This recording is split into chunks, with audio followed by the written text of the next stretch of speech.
L'instant écho à 8h45 avec Michel de Kemeter et Tara Bendo. Tara Bendo vous donne rendez-vous dans 7 petites minutes, juste avant l'ouverture des marchés européens. Michel de Kemeter, aujourd'hui vous nous parlez du marché de l'immobilier. Vous dites, allez, moi je viens avec des idées pour rénover l'immobilier, dis donc. Alors, en particulier l'immobilier public. Donc on sait que c'est le plus grand chantier de l'histoire contemporaine connue. On a fait un peu quelques calculs. Nous sommes au-dessus du trilliard d'euros rien que pour la Belgique. Les écoles, les hôpitaux, les casernes, les maisons communales, les centres sportifs, donc c'est colossal. Donc on sait déjà aujourd'hui, quand je vois l'évolution depuis un an, j'avais fait une chronique il y a un an ici sur le même sujet. Grosso modo, il n'y a pas grand-chose qu'à avancer. Donc, alors, la question, c'est qu'il va falloir s'y prendre différemment. Alors, nous avons évidemment, comme d'habitude, quelques petites propositions. La question, d'abord, oui. Pourquoi est-ce qu'il faut innover dans l'immobilier public? Qu'est-ce qui ne fonctionne pas? Mais d'abord, c'est 1 trilliard d'euros, on ne les a pas. Financièrement, on ne les a pas. Les finances publiques, on connaît l'état aujourd'hui des finances publiques. Deuxièmement, en 9 ans, pour rencontrer les accords de Paris, on sait que matériellement, on n'aura pas le temps de le faire. Et on n'a pas les équipes non plus pour le faire. Donc il faut l'immobilier public moins cher et plus écologique. C'est un peu c'est ça. Il faut c'est-à-dire que l'immobilier public, c'est le plus gros producteur de CO2 dans ce pays. Et déjà, au niveau énergétique, c'est-à-dire la rénovation de ces immeubles, on donnerait du travail aussi dans ce secteur-là. Oui, exactement. Donc c'est ça. Donc il y a évidemment autant d'opportunités que de problèmes. Est-ce qu'on ne peut pas faire du partenariat public-privé? C'est exactement. Merci Philippe. Je vois que tu réfléchis à la question aussi. Donc il y a effectivement plusieurs. Quand il y a de l'économie, il n'est jamais loin, Philippe. Il n'est jamais loin. C'est bien. On voit les esprits éclairés, n'est-ce pas, ici chez les 24. Alors, il y a 3 grandes innovations à faire. D'abord, c'est l'innovation de la multifonctionnalité. C'est-à-dire, finalement, sur 10 ans, 20 ans, qu'est-ce qu'on veut faire dans ces mètres carrés d'immobilier public? Est-ce qu'on a encore besoin de ces bâtiments? Comment on va les utiliser? On va travailler différemment, on va habiter différemment, on va faire télétravail.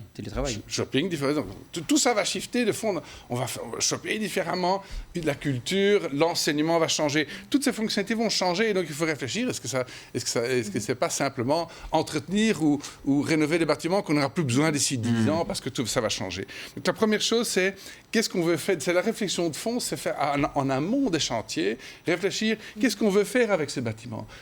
Oui. Donc c'est ça, plutôt que de se dire on va créer un bâtiment qui va accueillir que des bureaux ou un bâtiment qui va accueillir qu'un shopping ou un bâtiment qui va accueillir qu'une école, essayer de créer des pôles en fait qui accueillent plusieurs activités. C'est ça, le grand maître mot ici, Katharina, effectivement, c'est ça, c'est la mixité de fonctionnalités pour créer des lieux de vie plutôt que des grands dortoirs, des grands bureaux qui sont utilisés que quelques heures par jour finalement. Deuxième innovation, les aspects techniques qui doivent être élargis. Ce n'est plus simplement, pour les bureaux d'architectes, ce n'est plus simplement rentrer un permis de bâtir pour dire il faut rajouter 10 ou 15 cm d'isolation sur le pignon.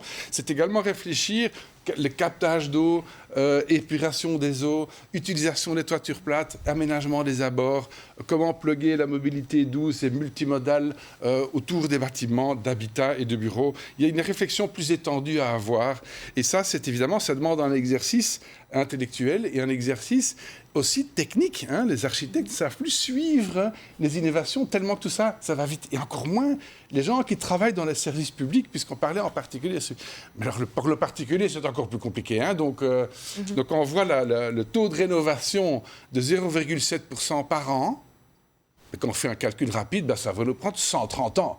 Donc on sait déjà que on va exploser tous les agendas. Et la troisième idée, surtout pour l'immobilier public, étant donné qu'on n'a pas ces 1000 milliards, c'est comment valoriser et comment financer tout ça avec des formules hybrides de partenariat public-privé 2.0, réfléchir l'utilisation de la location éventuellement et le titre de propriété, créer des formules hybrides qui vont permettre, et tout ça existe, c'est possible, il faut simplement mettre un petit peu ensemble les meilleures pratiques pour pouvoir faire ça. Mais il y a également, et ça on s'est rendu compte sur le terrain, hier aussi on a fait toute la journée, on a passé du temps avec des régies, avec des provinces, avec des villes et des intercommunales qui disent, il y a même des bâtiments, il y a la majorité des bâtiments qu'on n'a pas encore vus. C'est énorme. Et en plus, quand on rentre un projet, ça prend 5 ans, 7 ans pour démarrer. Donc, à vous entendre, on comprend, il y a des obstacles que vous allez Il y a quelques petits obstacles, quelques verrous à faire sauter. Je vois venir. Alors, le premier verrou, c'est la réglementation. Donc, on nous impose un tas de trucs, un tas de réglementations rester dans les clous, mais ça nous empêche d'innover, ça nous empêche de faire des choses un peu intéressantes et un peu sympas. La réglementation PEB, oui, d'accord, mais c'est tellement rigide et les technologies, le temps de rentrer le permis et qu'on démarre le chantier, ça fait quoi? Il y a toujours des années qui passent. Mais les technologies ont évolué, les fonctionnalités ont évolué, il faut changer les permis. Donc tout ça est trop rigide. Vous demandez plus de flexibilité voilà. dans l'innovation. Plus de flexibilité, exactement. Alors sans parler des adjudications publiques, ça rend tout beaucoup trop cher. Ça augmente les prix de 10-20%. Bref, mais ça, c'est des vastes chantiers. Hein. La deuxième chose, c'est les permis eux-mêmes. C'est trop long, trop cher, trop rigide. Les permis, obtenir un permis de bâtir aujourd'hui pour faire un truc intéressant, ça prend des années. C'est trop long. Il y a du foncier disponible, que ce soit avec des bâtiments obsolètes dessus ou pas. Il faut que ça aille plus vite. Et aussi pour les particuliers, il ne faut pas que ce soit un parcours du combattant pour pouvoir faire des choses intéressantes. Et last but not least, le gros verrou, pour pouvoir répondre à ces agendas des accords de Paris, en fait, il faudrait, alors c'est un calcul théorique, mais 250 000 de personnes en plus dans le métier de la construction.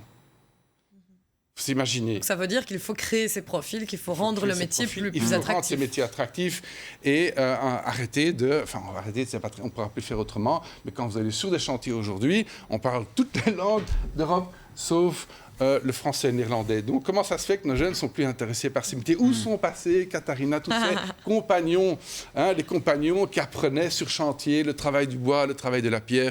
Voilà, c'est redonner le sens du bâtiment. Eh bien, c'est une question à laquelle je n'ai pas la réponse, mais elle mérite d'avoir été posée. Comment rénover l'immobilier public? Voilà, tout un chantier. Vous nous dites que c'est l'un des plus grands chantiers de l'histoire. Merci à vous, Michel de Kemeter.